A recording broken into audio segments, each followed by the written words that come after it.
Welcome back, everybody. I'm Johnny Romps. This is Five Corner Ale, and you are the brigadier.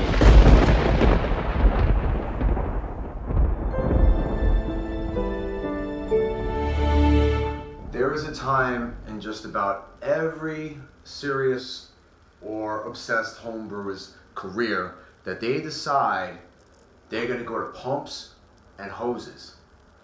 No more gravity. Too cool for school. Don't want to do it no more.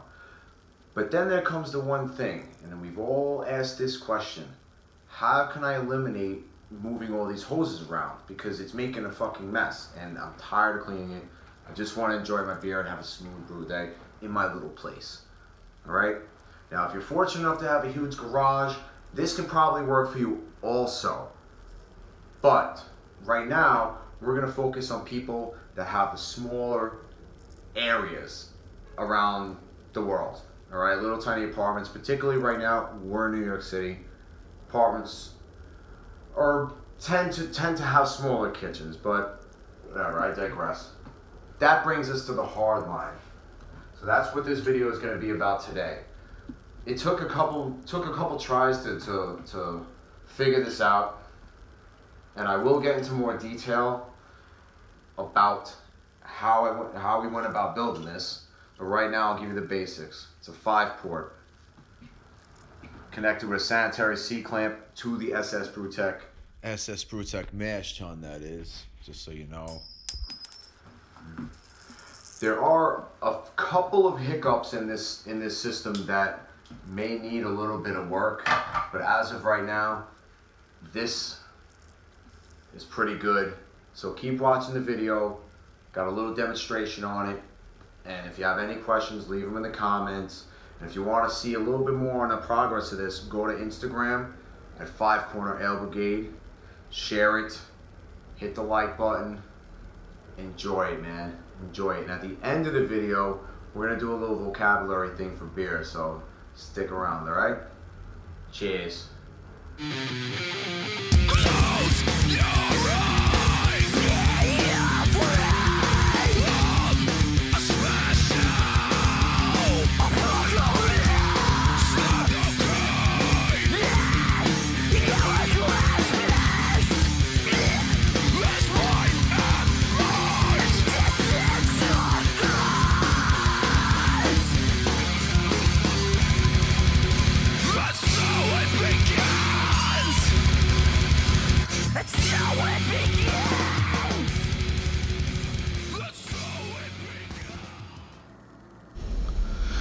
All right, so at this point, we have our test water in the mash tun, and we got it through the main valve, which will show you the breakdown in a couple minutes after we get through this. And it's in the pump, and that's the bleed valve.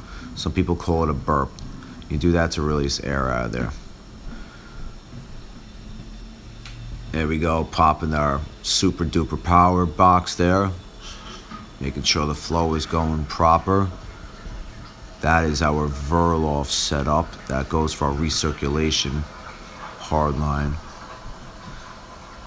And yes, we got that going there. Looking pretty good.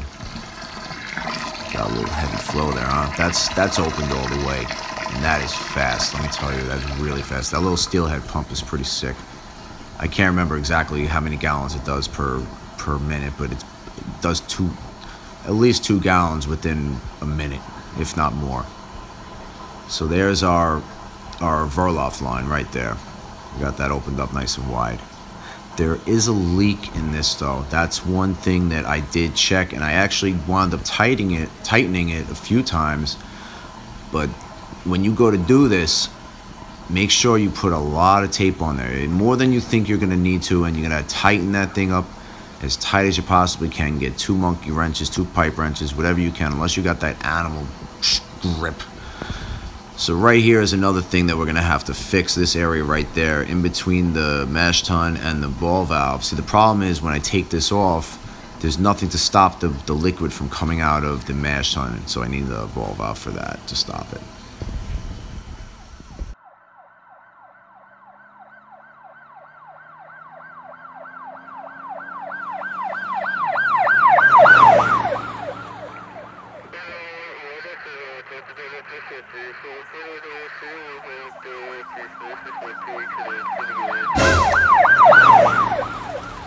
So here we have our master valve that comes from the SS Brewtech mash tun. I've said before it's a 10-gallon mash tun. So we run from our master valve, we open that up, it comes through this pipe first because everything is closed. All these valves are all closed. So you open this one up, we let it flow right over here into the steelhead pump. Let that go for a minute. Then we come to our bleed valve. The bleed valve has an extended hose. Now it has an extended hose and it's going into a bucket of some sorts or whatever we can find. So we bleed that out, or burp it, some people like to say. Bleed that out, get any extra headspace out of the pump, and that usually does the trick. That usually gets it for all the next steps, which I will bring to you as we keep going. But right now the first step is coming out of our mash tun, liquid, boom, into the head, bleed it out. That then gets into this hose here, this pipe, sorry, see that, the force of habit, this hard line right here. We open this up and that's our Verloff. Or if you're first time watching this video, the Verloff is basically when you filter the grain mash on top of itself. So the grains act as a filter. So this valve, this port right here, is something a little different. This is here for two reasons. One, right now this system doesn't have a means of bringing the mash temperature back up through any kind of a heated recirculation system, also known as a RIMS or a HERMS. It doesn't have that as of yet. So what we have here is basically a decoction option, which is kind of an old German type of way of doing lagers and stuff like that. So basically, if for say the mash temperature drops or doesn't hit as intended, because it does happen every now and then, this valve gives us the ability to come through the mash, boom, boom, boom, up through our valve right here into our kettle, and we bring about a gallon or so of mash into the kettle. We bring it to a boil. What happens then is once it comes to a boil in the kettle, it's then pumped back through here. So it's going from the kettle in through here, coming back this way, back into the pump, and then it recirculates itself through this valve. So it brings it back up to temperature. If we wanted to, we can also basically pump 3 gallons or so into, like a little extra into the kettle, bring that to a near boil, keep the flame low, and just recirculate it.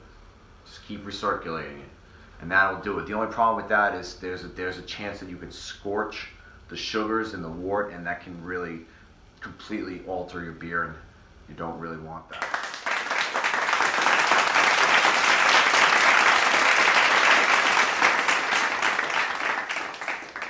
All right, so as promised, we're gonna do our random vocabulary. I wonder what it'll be. By the way, this comes from the dictionary of beer and brewing, the all-new revised 2nd edition. I'm sure by now there's 15 other editions, but this is from Brewers Publications, and I can tell you the year in 2 seconds. We'll get to the random word in a moment, I promise you. This, 1998. All right. Association of Brewers Dictionary of Beer and Brewing, 1998. Like I said, I'm sure this might be a couple more of these revised, but it's beer. All right, let's get to it. Boop. Wherever the finger comes closest.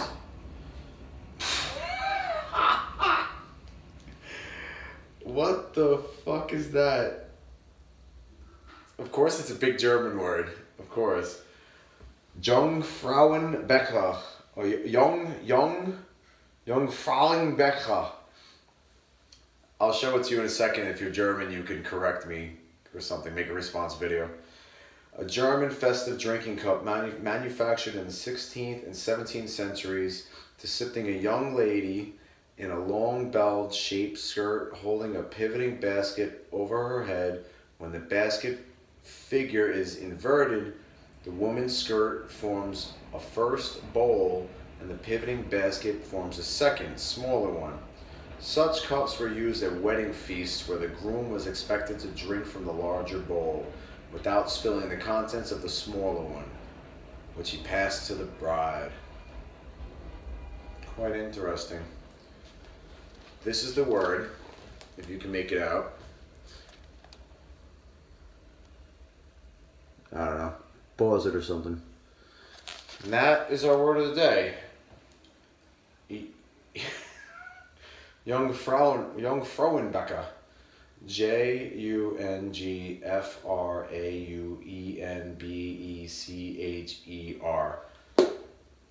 Until the next video, maybe we'll get a different one, but if you're interested, alright?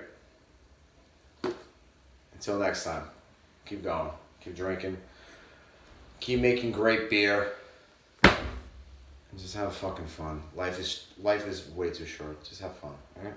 See you later.